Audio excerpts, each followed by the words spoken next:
Hey guys, কি মনে করছো এত রোদের মধ্যে কোথায়? আমরা আছি বাগানে গাইস, এতটা রোদের মধ্যে। হ্যাঁ, আর দেখো এতগুলো ইট আমরা নিয়ে আসলাম। আর শুধু এখানে এতগুলো না, এখানে অনেকগুলো ইট ছিল, যেখানে বলতে পারো 900-1000টা ইট। বাট আমাদের গ্রামে এত বেশি চোর যে কিছু বলারই নাই। 175টার মতন 61টার মতন ইট পাওয়া গেছে, বাকিটা চোরই হয়ে গেয়া। সো বেশিরভাগ খেটেছে ওই। আমি জাস্ট বাবুকে কোলে নিয়ে 2-4টা নিয়ে এসেছিলাম। তারপর বাড়িতে এসে এই যে হাতে হাতে হেল্প করে দিয়েছিলাম। ও ছিল ঠাম্মির কাছে, তাই ভাবলাম যে না, হেল্প করে দেওয়া যেতেই পারে, কারণ একটু তো কাজ আগাবে। আর পেছর আর কী হয়েছে সেটা তোমাদের পরে দেখাচ্ছি। তবে চলো এখন ঝটপট করে আগে একটু হেল্প করে দিই, কারণ আই এম ভেরি কেয়ারিং, কি বলে ওটাকে, ওয়াইফ। হ্যাঁ, I am very caring wife. So ও যাই করুক না কেন, আমি অনেক হেল্প করে দিই ওর, ঠিক আছে? সো এখানে ঘরে আসলাম, আর ওর কাজ হয়ে গিয়েছে অবশ্য, তার জন্য। আর দেখো এখানে চশমা ম্যানকে চশমা পড়েছে, চশমা।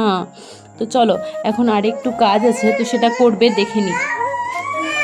সো ওকে বলেছিলাম যে গলিটাকে পুরোটা ইট বিছিয়ে দাও, তাহলে যে পরিমাণে বৃষ্টি হচ্ছে পুরো কাদাই আমাদের বাড়ির সাথে হয়ে যায়, প্রচুর প্রবলেম হয়। বাট আলটিমেট তো করেই না। আর এখানে এই বাবু ওষুধের প্যাকেটটা নিয়ে খেলার জন্য প্রচুর বায়না আর কি। ও এটা ছাড়বে না, ও এটা নিয়েই থাকবে। আর আমাদের প্রচুর গরম লাগছে গাইজ, দেখতে পাচ্ছ কি হারে রোদ। আর সেই বাগান থেকে নিয়ে আসা হলো এই ইটগুলো, দেখো বেচারা ক্লান্ত হয়ে গিয়েছে। এমনিতে টাকলু বাবু, তার উপরে ক্লান্ত, দেখেও মায়া লাগে জানো তো। তাই ভেবেছি একটা স্পেশাল ট্রিটমেন্ট দেবো ওকে। তো কি ট্রিটমেন্ট দিই দেখতে পাবে তোমরা, তোমাদের সাথে তো অবশ্যই শেয়ার করবোই, তার জন্যই তো ভিডিওটা স্টার্ট করা, তাই না? বলবা কি দুধ, খালি দুধ ইট যে ওকে নিয়ে আসি, তাও দুধ। আর ইটের মধ্যে এমনি করে আঙুল ভরছে রে। খাও তো, খাও, আইসক্রিম খাও।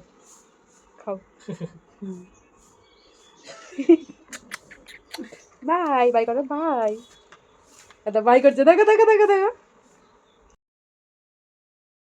আর যেমনটা বললাম আর কি, আমাদের রাস্তার অবস্থা প্রচুর জঘন্য অবস্থা, দেখতে পাচ্ছ একটু বৃষ্টি হয়েছে তাতেই এই অবস্থা, এখনো তো বর্ষা পড়েই আছে। যাই হোক, এই যে এগুলো করলো আর কি, আর ওই ব্যাংকগুলো প্রচুর জ্বালা। আর এই যে এটাই হলো স্পেশাল ট্রিটমেন্ট, ওকে অয়েলিং করে দিয়েছিলাম আর কি।